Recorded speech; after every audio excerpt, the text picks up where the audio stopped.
Allahumma amin. Baik, di awal-awal saya hendak menyampaikan motivasi dulu. Tadi saya lihat nangis-nangis nyantun anak yatim. Hari ini kita sudah melakukan perbuatan yang sangat mulia, yakni menggembirakan anak yatim. Anak-anak tadi nangis, tapi bukan nangis sedih, nangis terharu. Mengapa mereka terharu? Ada rasa gembira, ada rasa harapan yang luar biasa. Walaupun saya enggak punya bapak, walaupun saya enggak punya ayah, tapi masih banyak yang sayang dengan saya. Itu yang mereka rasakan. Nah, Nabi sallallahu alaihi wasallam telah bersabda, ana wa kafilul yatim. Saya, kata Nabi, dan orang yang nanggung anak yatim, fil jannati hakadha, pada hari kiamat nanti di surga seperti dua jari ini. Kama tali kada wa kada, seperti jari ini Nabi isyarah dengan telunjuk, dan jari ini isyarah dengan jari tengah sedikit direnggangkan. Ini enggak ada pelkades di sini kan, Pak? Nanti jadi kode lagi nih ya. Khawatir politis. Seperti dua jari ini dekat dengan Nabi. Orang yang nanggung anak yatim, orang yang mengasuh anak yatim, mudah-mudahan juga yang nyantun anak yatim di surganya tetanggaan dengan Nabi. Allahumma amin. Kalau suruh milih, ibu-ibu milih akhirat nanti, milih tetanggaan sama Nabi apa sama Jupe? Coba ibu-ibu jawab jujur. Di akhirat nanti pengen tetanggaan sama Nabi apa sama Jupe? Nabi ge. Tonggoan kali Jupe nggak tahu masuk surga apa masuk neraka. Ya kalau Jupe masuk surga, alhamdulillah. Ketiban Jupe masuk neraka, kita nunut ke neraka, ya Jupenya enak. Begitu dikejar api neraka, Jupenya nyanyi, is okay wai aku rapopo. Nah, kita mau nyanyi apaan? Walaupun kita doakan semoga Jupe masuk surga. Allahumma amin. Karena sudah almarhumah, sudah meninggal dunia, doanya nggak boleh yang jelek-jelek. Karena ada cerita, umpama begini, begitu kita ke surga ketemu Jupe, kaget. Pak Kades kita namanya siapa, Bu? Sutikno. Panggilnya Pak Tekno ya. Mas Tekno panggilannya. Pak Tekno pas ke surga ketemu Jupe. Nah, sampean Jupe yo? Iya, Mas. Sampean Mas Tekno ya? Iya. Lu kok sampean bisa ke surga? Ya bisa lah. Surga kan bukan punya kita, punya Allah. Enggak, sampean kan mantannya Gaston Castanyo. Apa ceritanya kok bisa ke surga? Kata Jupe, ceritanya begini. Saya kan sakit kanker parah, berobat sampai ke luar negeri, habis duit, habis rambut, botak pala, modal habis, pulang nggak kebayaran di luar negeri. Sampai rumah malaikat datang, Jupe. Apa kata si Jupe? Kalau lo mati sekarang nih, dosamu lagi habis. Lo kok iso, kata Jupe? Karena dikafarat dengan kankermu, dihapuskan karena penyakitmu, mumpung dosa lagi habis. Ya jangankan kanker kayak Jupe, Pak, pening pala saja menghapuskan dosa 40 hari 40 malam. Makanya kalau bisa ibu-ibu ini pening pala sebulan sekali. Hantem bodrek. Bulan depan pening lagi Paramek. Bulan depan pening lagi Oskadon. Menghapus dosa 40 hari 40 malam. Apalagi kanker kayak Jupe, tumor kayak Jupe. Nah, kata malaikat, mumpung lagi habis nih, kalau mati sekarang nggak punya dosa. Tapi kalau kamu panjang umur, kamu ketemu lagi sama Gaston Castanyo, Kamu bikin maksiat lagi lalu mati masuk neraka. Kata Jupe, ya udah Kak, mati aja sekarang saya. Dicabut nyawa Jupe dalam keadaan tanpa dosa. Mudah-mudahan Jupe masuk surga. Allahumma amin. Giliran Pak Tekno ditanya sama Jupe, kok Mas Tekno baru nongol sekarang? Iya mampir saya. Tapi jangan diaminin loh. Ngambek Pak Tekno lagi. Mampir ke neraka ya. Artinya kita nggak tahu nasib. Makanya yang sudah soleh-solehah jangan sok suci. Innamal a'malu bil khawatim. Segala amal tergantung endingnya. Segala amal tergantung akhirnya. Kita nggak tahu kita ini bakal selamat atau tidak. Tapi mudah-mudahan dengan perbuatan yang kita yang sederhana menggembirakan anak yatim, Allah tetapkan kita semua masuk surga. Allahumma amin. Soalnya begini Bapak Ibu, sedikit cerita ini. Di Jakarta ada anak yatim, sering diejek kawannya, dasar yatim, bapaknya mati, nggak bisa jajan, nelen ludah ngences. Lihat teman-teman jajan, si yatim nggak bisa jajan. Jadi kalau ditanya emaknya, nak, Le, gede kamu pengen jadi apa? Mau jadi guru? Enggak, mak. Mau jadi pak ustadz? Enggak. Mau apa? Mau punya duit biar bisa jajan. Malu. Hari-hari diejek nggak bisa jajan. Cita-citanya nggak banyak, pengen bisa jajan. Si yatim pintar. Nongkrongin penjual gorengan. Mamang penjual gorengan kan kasihan. Ngeliat anak yatim nelen ludah, dikasih buntut singkong goreng yang nggak laku. Anak yatim ya seneng, langsung lari ke tengah teman-temannya pamer si yatim. Nih, walaupun saya yatim, saya masih bisa jajan. Sekedar ingin pamer, dikasih ke teman-temannya. Si yatim nggak makan buntut singkong gorengnya. Besok nongkrong lagi, dapat lagi buntut singkong goreng, bagiin lagi. Besok nongkrong lagi, dapat lagi singkong goreng buntutnya, bagiin lagi. Hanya ingin nunjukin sama teman-teman, walaupun saya yatim, tapi saya masih bisa jajan. Waktu berlalu begitu cepat. 20 tahun berlalu. Yang jual gorengan tetap jual gorengan. Parkir Mercy mewah, turun eksekutif muda, Mang, beli gorengan. Silahkan Pak, pilih yang mana? Enggak Mang, itu yang apkiran buntut singkong gorengnya, itu saya beli semua. Ini mah nggak dijual kata dia. Ini mah tak bagi-bagiin aja. Ini kan apkiran. Enggak, Mamang masih ingat saya enggak? Masih keciren. Emang sampean siapa? Saya adalah anak yatim yang Mamang kasih buntut singkong goreng 20 tahun yang lalu. Senang saya bisa pamer sama teman-teman sebagai tanda terima kasih. Mamang sama istri tahun ini naik haji bareng saya. Subhanallah. Langsung histeris nangis Bu si Mamang. Gerobak gorengan ditinggalkan. Lari ke belakang ruko kontrakannya, nyari istrinya, Mak kita naik haji. Istrinya langsung nangis histeris.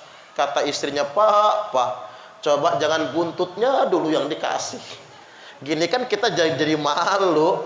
Hanya gara-gara buntut singkong goreng bisa berangkat haji. Masalahnya bukan buntut singkong gorengnya Bapak Ibu. Masalahnya titik tekannya menggembirakan anak yatim.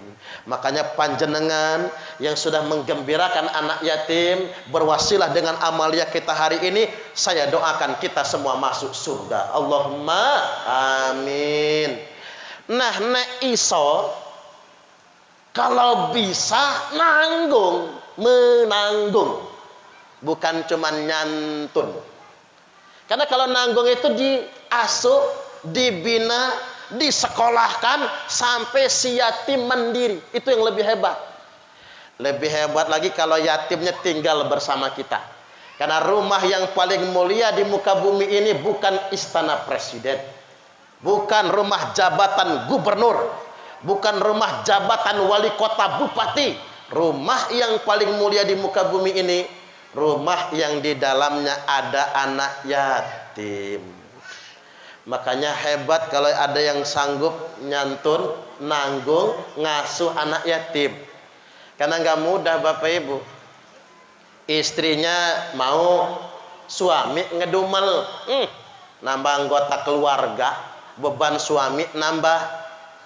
Kadang-kadang suaminya ikhlas, bini nggak ikhlas. Laki lagi cari duit, anak yatim dipelototin, makan banyak kamu. Dari beras nggak, makan banyak. Ada nggak sih ibu-ibu yang judes kayak gitu? Ada. Yang mana orangnya kira-kira? Oh, nggak ada di sini ya. Atau begini, bapaknya ikhlas, mamanya ikhlas, anaknya yang nakal. Bapak ke kantor, mama ke pasar, anak yatim dijitakin sama anaknya. Merasa bukan saudaranya. Makanya nggak mudah ngasuh anak yatim. Makanya kalau ada panti asuhan yang dia nampung anak yatim, jangan suudzon. Bukan urusan mudah ngurus anak yatim tersebut.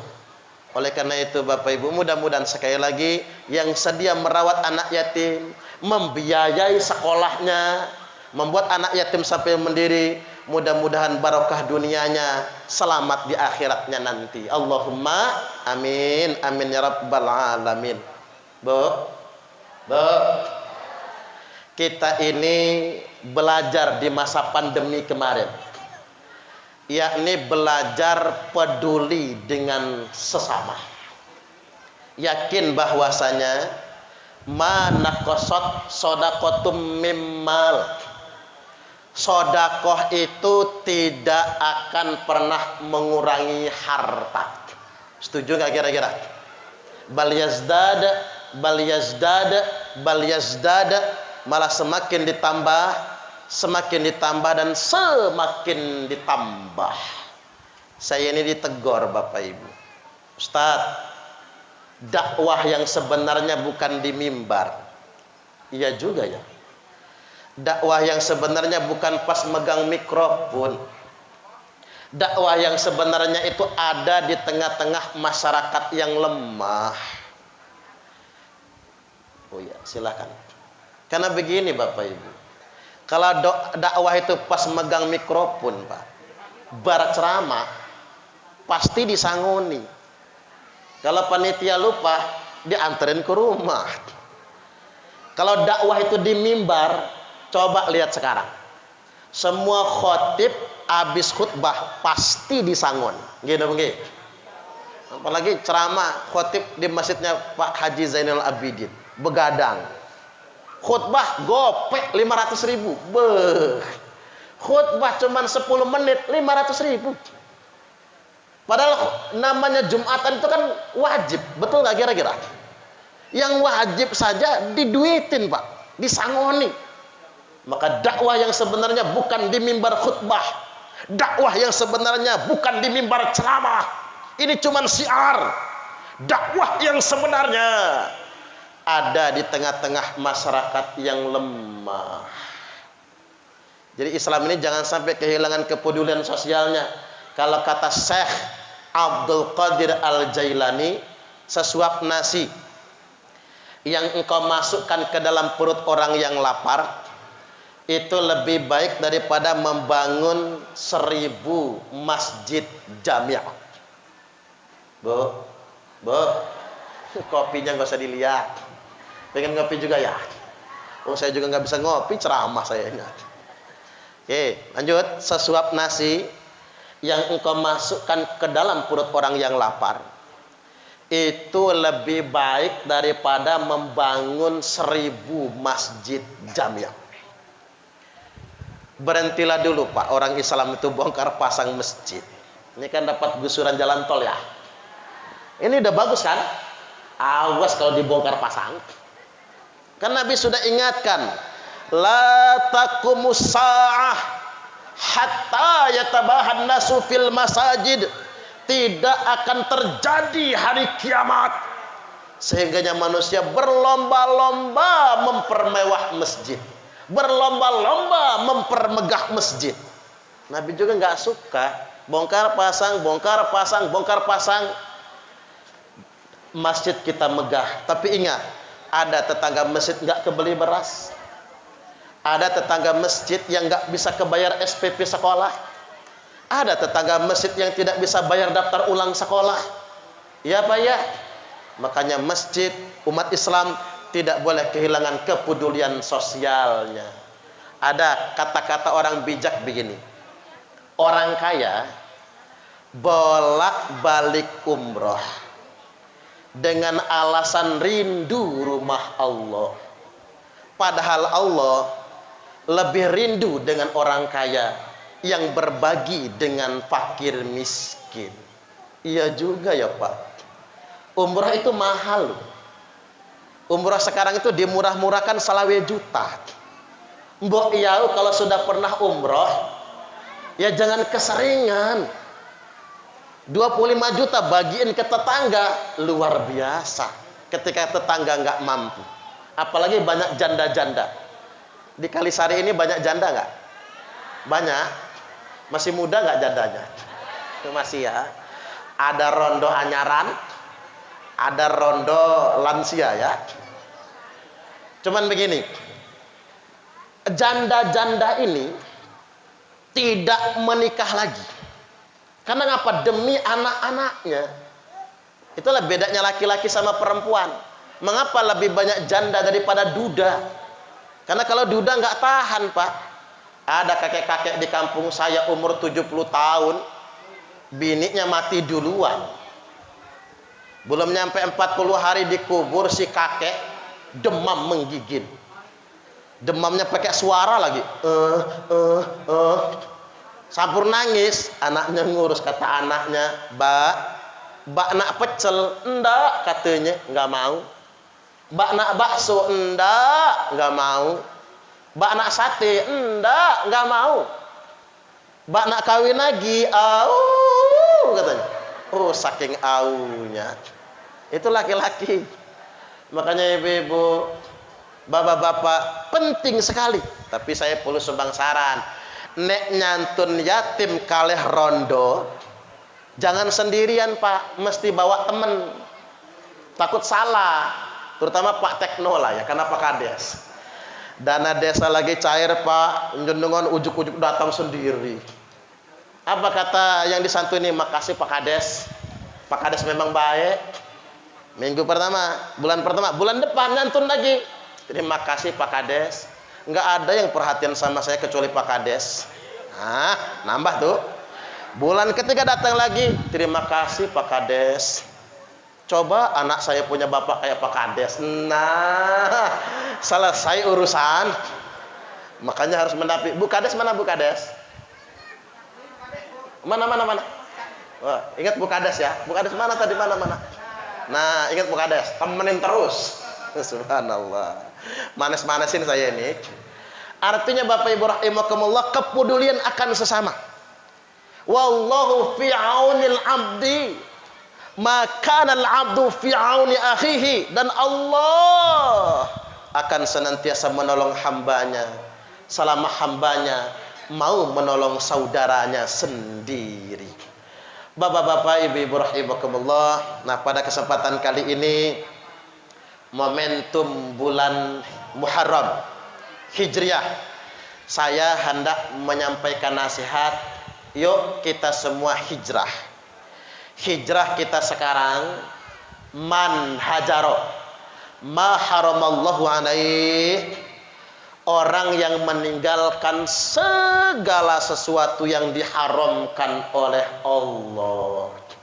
Nah, hijrah itu jangan muluk-muluk, yang sederhana dulu. Pertama, hijrah kita sekarang, yang tadinya suka ngomongin orang, hijrah, berubah, jangan suka ngomongin orang, jangan suka ngegosip. Tahu ngegosip Bu? Digosok makin sip. Kata Nabi, ciri akhir zaman itu tabsul ghibah, Ghibah sudah menjadi budaya. Minimal nyinyir. Nyinyir, tahu nyinyir gak? Ngomentari orang. Paseh betul kalau ngomongin orang. Kerudungnya nggak matching sama bajunya. Ibu-ibu itu warnanya apa sih, Bu? Pink ya, Bu, ya seragamnya ya. Oh, campur. Enggak, yang seragam ini kerudung pink, bajunya pink, bedaknya pink, lipstiknya pink, blush onnya pink, giginya pink, umpama. Kadang-kadang dandan serba pink. Pengen dipanggil ya Humairo. Begitu lewat depan lakinya, pengen dipanggil kemerah-merahan. Apa kata lakinya? Anak babi mau kemana ya? Ayah bapak-bapak ini terlalu jujur. Mentang-mentang anak babi pink juga. Kadang-kadang semua dandanan orang mau dinyinyir. Nah, kebiasaan orang zaman sekarang paling fasih, paling pinter nyinyirin orang hajatan. Iya, Pak ya. Coba nang Bangun Sari, kalau ada yang hajatan pasti banyak yang ngomongin juga. Komentarnya masakan, masakannya anyep semua. Pengalaman tuh kan, ngomongin orang hajatan. Ya iyalah yang namanya hajatan, ngerumat orang banyak, nggak mungkin sedep kayak di rumah makan, ge. Kalau pengen mantep ke begadang dong. Kalau ngerumat orang pasti anyepnya ada aja kurangnya, kurang asin lah, keasinan salah, kurang asin salah. Kalau cara Bandar Lampung yang paling sering dinyinyir itu empek-empek.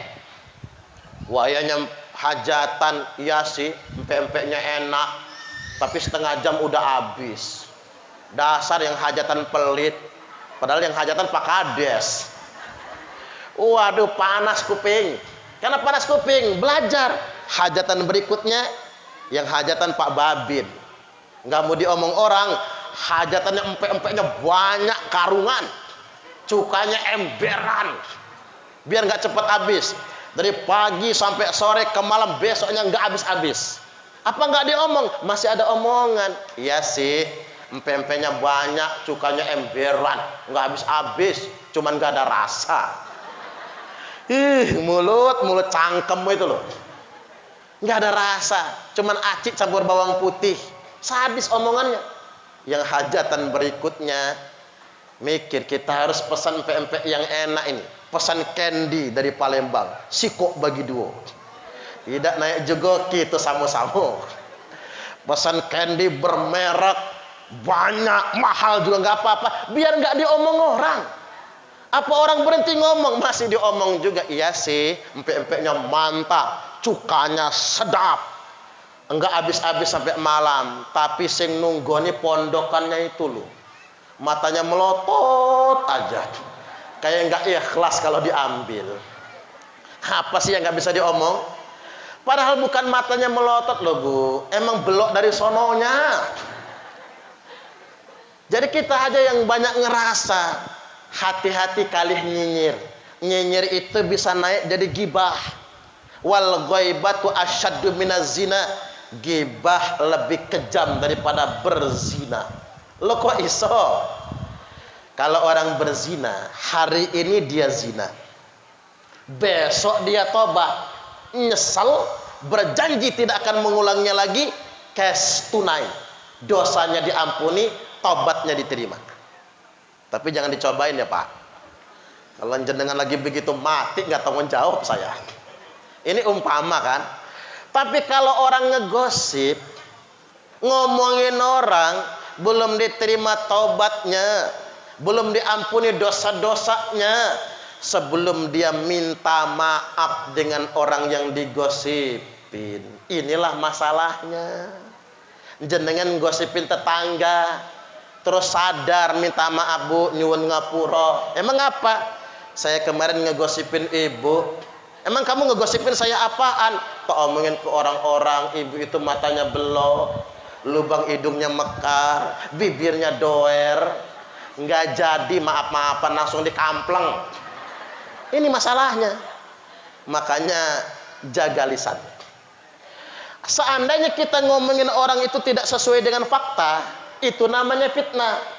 dikatakan gibah kalau ngomongnya sesuai dengan fakta. Tapi kalau nggak sesuai dengan fakta, itu namanya fitnah.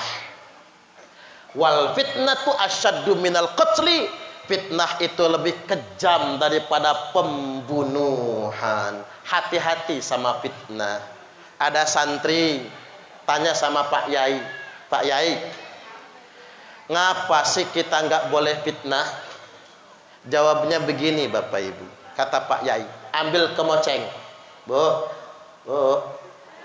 tahu kemoceng? Yang sula bulu ayam ya. Kata Pak Yai, ambil kemoceng, kamu jalan ke kali, lepas bulu ayamnya satu persatu sepanjang jalan.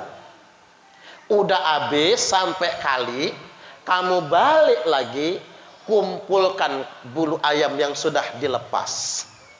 Begitu balik lagi, Pak Yai nanya, mana bulu ayam yang sudah dikumpulin? Tinggal sedikit Pak Yai. Loh yang lain kemana? Mabur, terbang bersama angin. Itulah bahayanya menyebar fitnah.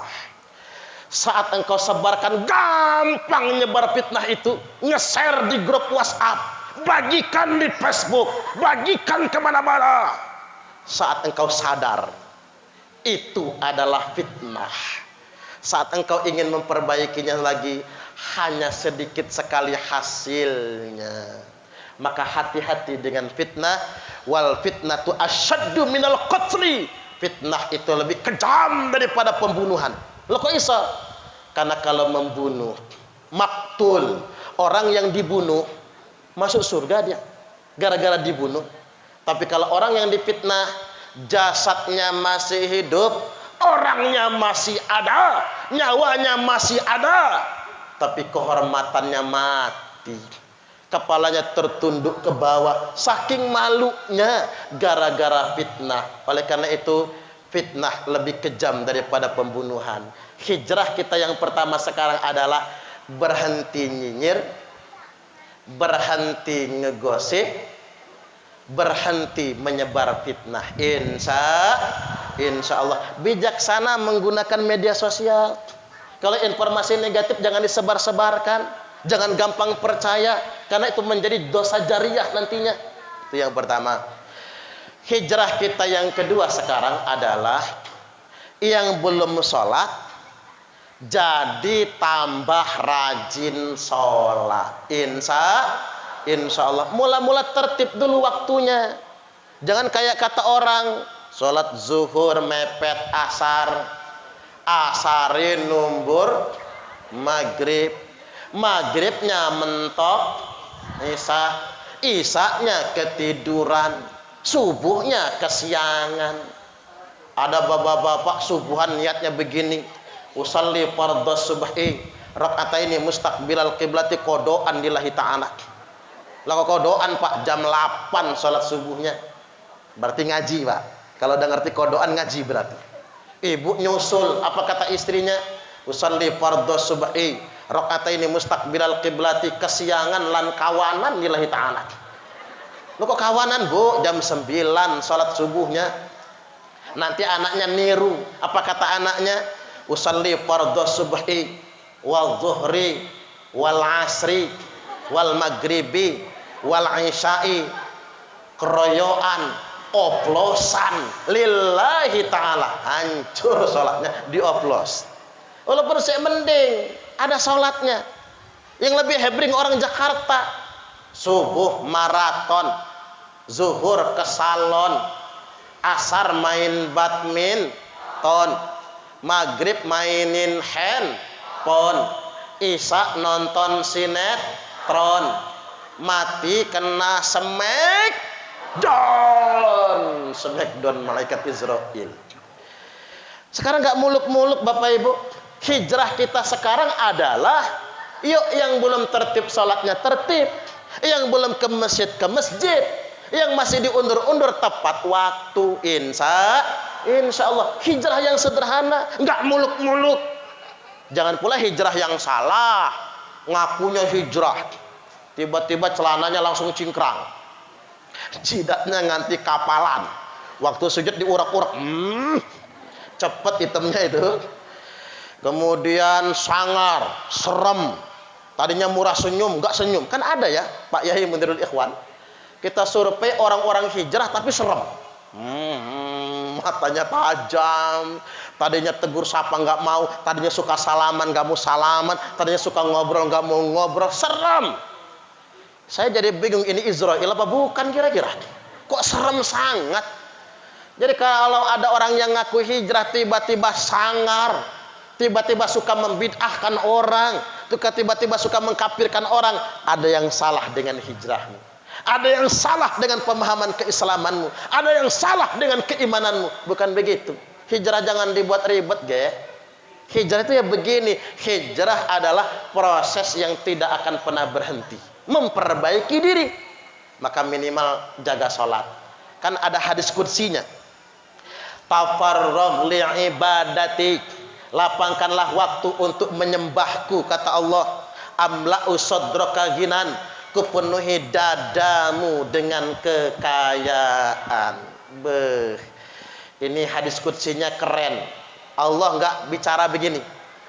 Dawuh Gusti Allah bukan begini nih. Jaga sholat, nanti rumahmu penuh dengan perabotan. Tidak.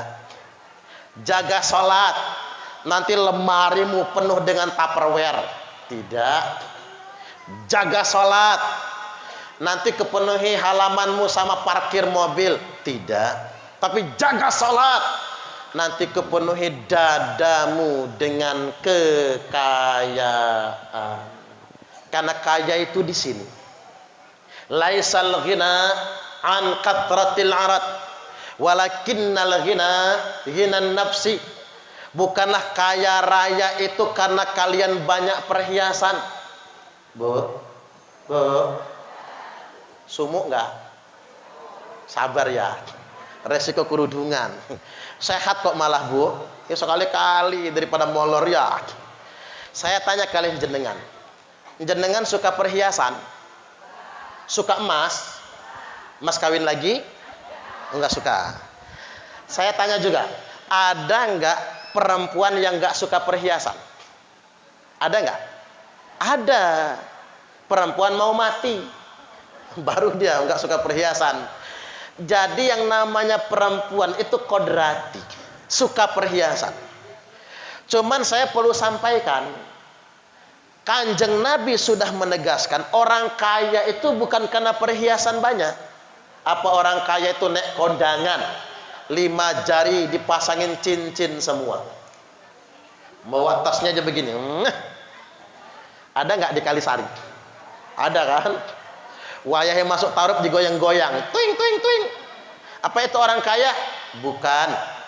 Apa orang kaya itu pakai gelang sampai ke siku? Wayahnya pengajian sambil berkipas, kuncrang kuncring, kuncrang kuncring. Udah kayak ketimpringan. Apa itu orang kaya? Bukan juga.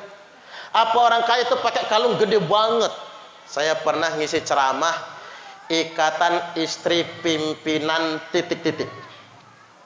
Nggak usah disebut karena sering ngundang saya soalnya. Pengajiannya nggak di rumah, nggak di masjid, pengajiannya di hotel Novotel. Begitu saya masuk ruangan, ibu-ibunya berdiri semua. Selamat datang Bapak Ustadz, keren gayanya. Tangan di dada. Bu, kalungnya gede-gede banget. Ada yang kayak cilok, bulet.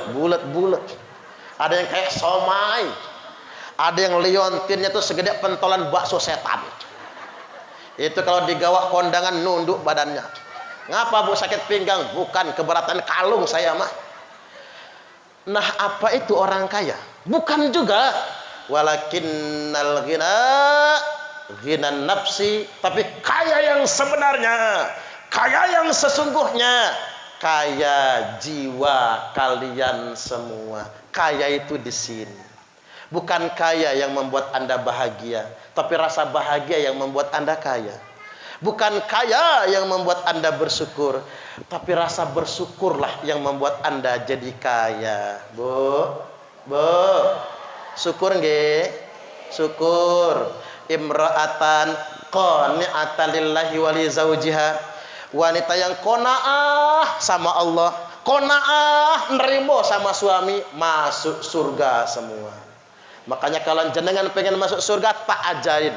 Kalau dikasih suami uang belanja 30 juta sebulan, nerimo. Iyalah kalau segitu mah kit mbiyen yo nerimo. Ya lagian pula Pak, jangan pelit-pelit lah sama istri itu. Ya enggak, Bu? Perempuan itu Pak paling sebel sama laki-laki yang pelit dan suka mengungkit-ungkit. Bener nggak kira-kira? Sepakat? Nah, dengerin tuh Pak. Pelit suka ngungkit-ngungkit. Mestinya laki-laki itu kayak perkataan di media sosial. Ingin istrinya taat, ajarin. Ingin istrinya baik, contohin. Ingin istrinya tenang, tentram, adem, cukupin, nafkahin. Ingin istrinya cantik, modalin. Setuju kira-kira? Iya dong, cantik itu perlu modal, geh. Makanya bapak-bapak jangan pelit-pelit sama istri. Wayahnya dapat rezeki, mae. Di Bangun Sari mae bukan? Oh, Banjarsari mae apa mamah? Mamah aja lah mamah. Mama, ada apa papa?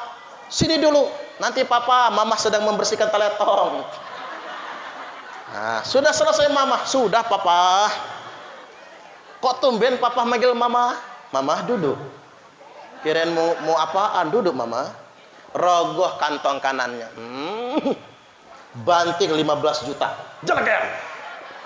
Ini uang apa papa? Ini uang belanja mama. Enggak tuku beras, tuku cabai, tuku minyak goreng, ongkos anak sekolah, bayar listrik, arisan, cicilan seragam pengajian. Umpama, cukup mama, cukup papa. Ini malah kayaknya nih Pak, ada turahnya ini. Ya sudah, kalau ada turahnya buat mamah saja. Alhamdulillah baik suami itu. Istri dengan senang hati Bu balik badan ke dapur. Kata suami, nanti dulu mama, masih ada yang kurang. Apalagi papa? Rogoh kantong kiri, banting 15 juta lagi. Ini duit apa lagi papa? Ini bonus untuk mama. 15 juta uang belanja, bonusnya 15 juta, 30 juta. Mau nggak Bu? Ngimpi kok jedut langit bu. Tapi kalau bisa ya Pak, Pak Babin lah. Polisi itu kan kadang-kadang tugas meninggalkan keluarga. Malahan kalau lebaran kita mah libur, polisi gak libur loh. Makanya Pak Polisi, Pak Babin, kalau lagi berduit banyak senengin bini. Kan fadilahnya kalau ingin kaya di bulan Muharram ini, jangan cuma anak yatim yang disantuni, tambah uang belanja istri. Setuju nggak kira-kira? Tapi duitnya dari mana ya Bu ya? Pening juga mikirnya ini. Tapi kalau ada ya jangan pelit, maksudnya Pak. Istri juga tahu kan, ibu-ibu ini kalau lihat dari model-model wajahnya, ini istri qanaah semua ini. Gini Bang Gehe, qanaah. Karena begini Bu, kebahagiaan sejatinya seorang suami punya istri yang qanaah. Coba hidup susah, melarat, ngontrak, rumah nggak punya, yang punya cuman sepeda. Apa kata lakinya? Mama, apa? Maaf ya. Kok maaf sih? Gara-gara kawin sama saya kamu susah. Orang kebeli rumah kita nggak punya, ngontrak. Orang kebeli mobil kita cuman punya sepeda. Itu pun butut. Apa kata istrinya? Enggak kok Pak, saya bangga punya suami kayak papa. Drodok lakinya, brebes air matanya. Tapi maaf, masih ada nggak sih perempuan kayak gitu sekarang ini? Boro-boro. Kirain ngomong begitu. Apa kata bininya? Iya, sial saya dapat laki kayak kamu. Coba dulu saya menerima lamaran Pak Tekno. Sekarang sudah jadi Bu Kades saya.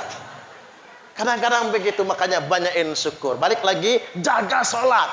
Dengan menjaga sholat, mudah-mudahan Allah Subhanahu wa ta'ala membuat hidup kita di dunia menjadi barokah, akhiratnya juga masuk surga. Allahumma amin, amin ya rabbal alamin. Ini hijrah kita yang kedua. Hijrah kita yang ketiga sekarang, nyambung aja. Istri makin berbakti kepada suami. Saya mau tanya sama emak-emak ini, Bu, ada berapa kewajiban istri kepada suami? Oh ya, banyak berapa, Ge? Ada berapa yuk? Ada berapa kewajiban istri kepada suami? Pantesan perempuan banyak masuk neraka ya. Itu hadis loh, Pak. At-talaqtu finnari faro'aitu aktsara ahlihan nisa. Aku kunjung ke neraka, kata Nabi, dan aku lihat sebagian besar penghuni neraka wong wedok. Gara-gara apa? Perempuan nggak tahu kewajiban, jangan-jangan. Saya tanya, Bu, masak nasi kewajiban siapa? Salah, Bu. Masak nasi itu kewajiban suami. Setuju tidak? Setuju aja nggak apa-apa. Nggak usah takut ke sono itu. Nyuci piring kewajiban siapa? Suami. Nyuci baju kewajiban siapa? Suami. Golek duit kewajiban siapa? Suami. Menyekolahkan anak kewajiban siapa? Suami. Kalau anak kencing berak di celana, yang nyebokin kewajiban siapa? Suami. Pokoknya suami. Tak ceramahin yang kota Menggala, ibu-ibu di Menggala berdiri semua. Bagus Pak Ustadz. Ngangkat jempol tangan. Pikir saya emak-emaknya mau ngamuk ya. Ini mah aliran sesat. Enggak, ternyata bagus Pak Ustadz. Baru kali ini Ustadz ngebelain kaum perempuan, kata mereka. Nah, ini belajar agama, Bu, namanya. Menurut hukum Islam, fikih Islam, masak, nyuci itu kewajiban suami, bukan kewajiban istri. Nah, lo bapak-bapak, sial mendengarkan ceramah hari ini. Awas besok pagi masak. Ya iya dong, kan yang ditanya kewajiban kan? Wajib apa enggak? Kalau kewajiban ya kewajiban suami itu mah. Oh, titipan panitia. Tolong waktunya baca sholawat. Mau narik duit. Taruh belum dibayar soalnya. Awas jangan sampai ngutang ini. Santunan anak yatim ngutang taruhnya. Jangan, harus lunas. Balik lagi Bapak Ibu. Itu kewajiban suami, bukan kewajiban istri. Nah, saya ingin kasih tahu jenengan sekarang. Kewajiban istri kepada suami cuman ada satu tok, yakni taat manut perintah suami. Makanya jenengan, Bu, kalau manut perintah suami jenengan masuk surga semua. Makanya nek dikongkon masak, yo masak. Nek dikongkon nyuci, nyuci. Dikongkon mijiti, mijit. Diajak masuk kamar, masuk. Kata ibu-ibu di Menggala, gegoh gawah Pak Ustaz. Podo wae sami mawon. Sarwak keneh cenah. Samu saja. Enggak ada bedanya, memang enggak beda, sama. Tapi prinsip yang beda. Ibu-ibu kalau ngaji niatnya taat suami. Ngaji nih ya.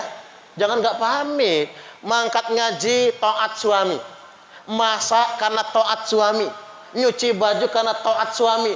Ibu-ibu dijamin masuk surga semua. Allahumma amin. Makanya karena nyuci baju itu kewajiban suami, suami nggak sempat ngongkon istri, ibu-ibu yang nyuci baju suami mendapatkan pahala 1 baju 1000 pahala, dicabut 2000 dosa. Coba ibu-ibu berhitung nyuci baju suami 10 per hari, 2 kolor celana dalam. Enggak, bapak-bapak itu ganti enggak celana dalamnya, Bu? Ganti kan? Jorok amat 24 jam. 2 celana dalam, ketiga kaos dalam, keempat kaos oblong, kelima kemeja pendek, yang keenam kemeja panjang, ketujuh baju koko, kedelapan kolor pendek, ke-9 celana panjang, ke-10 sarung. 10 saja ibu-ibu nyuci baju suami per hari, ibu-ibu akan mendapatkan 10.000 pahala, dicabut 20.000 dosa. Makanya Bu, kalau habis bikin dosa nyuci baju, bajunya saya resik Pak Ustadz, yang bersih cuci lagi. Tanya lakinya, Pak opo kolornya mana Pak? Ya tak enggol lama, lepas Pak. Kirain mau ngajak apaan, ternyata nyuci kolor. Nah ibu-ibu nyucup tangan suami, sekali cium tangan suami, pahalanya sama seperti 70 kali cium hajar aswad. Apalagi suaminya ireng kayak patat wajan itu, persis hajar aswad. Wah kita ini mau makan bersama kayaknya ya. Jangan lama-lama ceramahnya nih ya. Baik, berikutnya dikit lagi. Hijrah kita yang sekarang yang berikutnya apa? Bapak-bapak, suami makin sayang sama istri. Kata Nabi Pak, wa khiyarukum linisaihim khuluqa. Laki-laki yang terbaik, yang terpilih adalah yang paling ramah dengan istrinya sendiri. Kalau Pak Kades ramah sama warga wajar. Kepala desa nggak ramah jangan dipilih lagi. Kita doakan Pak Sutikno, sudah berapa periode jadi? Sudah 2, berarti harus 3 periode dong. Apa mau nyalek Pak kira-kira ya? Subhanallah. Kalau Pak Kades ramah wajar, saya ramah kali panjenengan wajar. Ustadz nggak ramah nggak diundang ceramah lagi. Anggota dewan ramah wajar, karena minta dipilih. Orang dagang ramah wajar, punya tetangga dagang jutek judes mah. Jangan beli-beli ya Bu ya. Mending ke Indomaret, punya tonggo dagang tapi judesnya naudzubillah. Tapi kalau suami ramah sama istri, itu yang luar biasa. Istri capek nyuci, capek masak, mama pakai drama segala. Mama capek, mama masak, capek, mama nyuci. Itu kan kewajiban papa mama. Tapi karena mama taat sama papa, mama nyuci, papa nggak sempet. Papa nyuruh mama, mama taat sama papa, maka papa doakan mama masuk surga. Allahumma amin. Istri bikin kopi, terima kasih ya ma, sudah dibikinkan kopi. Bapak janji nggak akan kawin lagi. Senang istri bikin kopi. Laki-laki yang terbaik kata Nabi adalah yang paling ramah dengan istrinya.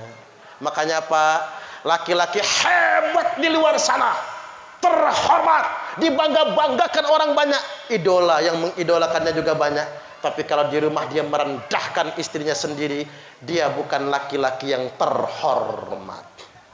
Baik, yang berikutnya, hijrah kita sekarang adalah berbakti kepada orang tua. Ridallah fi ridal walidain. Ridhonya Allah ada pada ridho kedua orang tua. Mengapa ini penting saya sampaikan? Karena Nabi mengingatkan, wa antalidal amata rabbataha. Nanti banyak budak-budak yang melahirkan tuannya. Apa itu budak yang melahirkan tuan? Bukan budak Semende, budak Ugan, lain budak Sunda. Budak yang melahirkan tuan itu ibu kandung. Ibunya yang mengandung. Ibunya yang melahirkan. Ibunya yang menyusui dan membesarkan. Setelah anaknya sukses, anaknya memperlakukan ibunya seperti pembantunya sendiri. Daripada bayar babysitter, mama aja ya yang ngasuh anak saya. Ada nggak zaman sekarang? Jangan-jangan tersungging semua ya. Kadang-kadang ya iya ya Bu ya, namanya oma, nyai, siti, tombay, mbah putri, emi. Apalagi panggilan-panggilan yang lainnya itu. Daripada orang lain yang ngasuh, mending neneknya, mbahnya yang ngasuh. Nggih napa nggih? Cuman anak nggak tahu terima kasih. Pulang kerja, mak, ngapa anakku? Bibirnya jontor. Anakmu lari-lari, kepleset, jedut dinding, darahan. Emak sih. Beh, diomongin emak sih, nyut rasanya. Apalagi ikut anak ya bu. Kalau anak yang ikut orang tua masih mending kan, tambah nggak enak. Kalau ikut anak, nyut rasanya. Andaikan Simbah bisa nyanyi-nyanyi dia, sakitnya tuh di sini, di dalam hatiku. Sakitnya dibentak anak itu lebih sakit daripada melahirkannya. Betul nggak kira-kira? Luar biasa sakitnya itu. Makanya saya perlu ingatkan kepada semua anak-anak. Ridallah fi ridal walidain. Ridhonya Allah ada pada ridho kedua orang tua. Perlakukan orang tuamu seperti raja, maka rezekimu pun akan seperti rezeki para raja. Tapi awas, kalau engkau memperlakukan orang tuamu seperti pembantu, maka rezekimu pun akan seperti rezeki pembantu. Capek nyarinya, tapi tidak akan pernah cukup selama-lamanya. Bu, lanjut dikit lagi ya. Tapi tak minum dulu, ngelak betul rasanya. Dari tadi ya tuh nanti. Iya Pak. Subhanallah.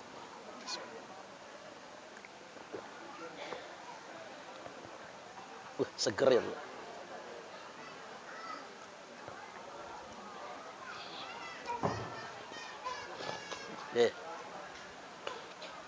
Jadi begini, Bapak Ibu pernah melihat Allah tersenyum?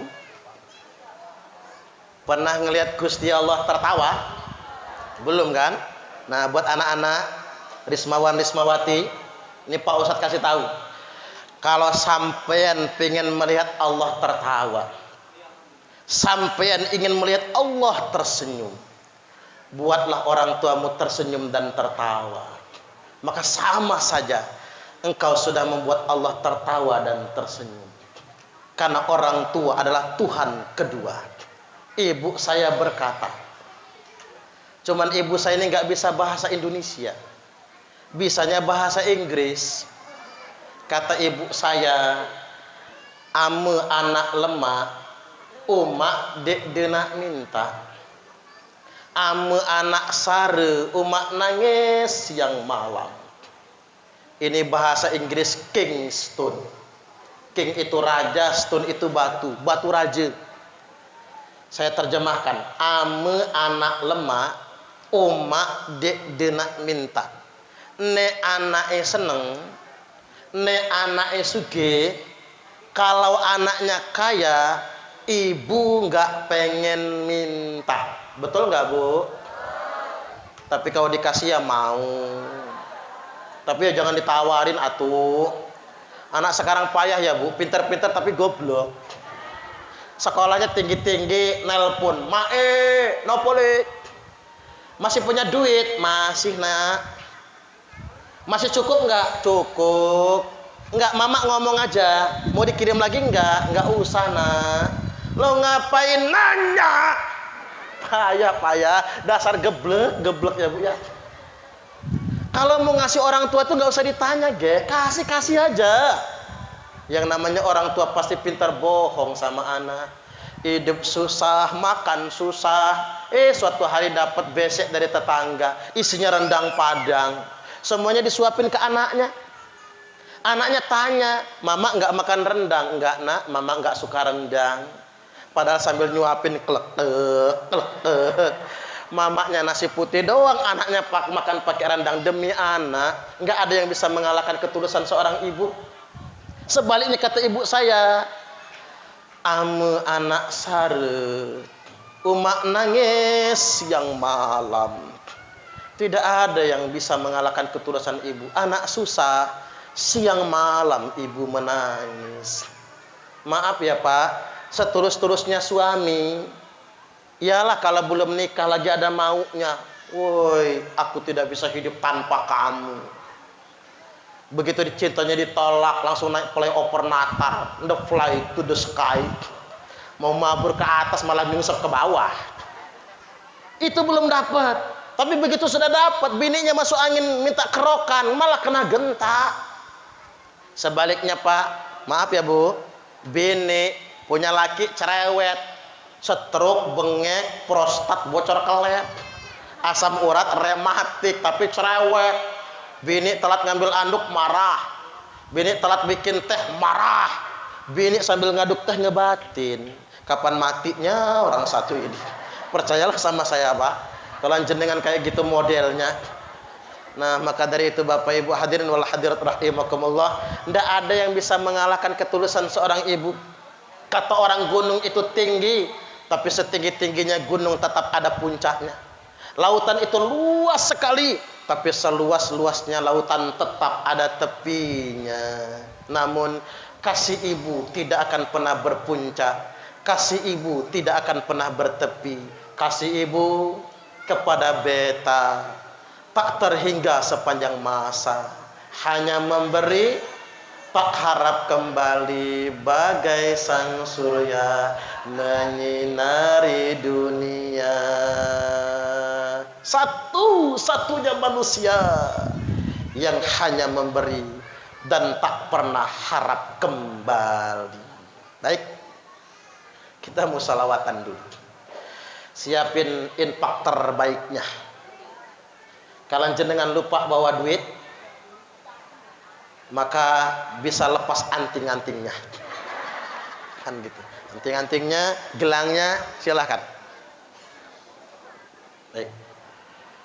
Yang sholawatan santri aja, yang sudah suaranya bagus. Monggo silakan dipimpin sholawat.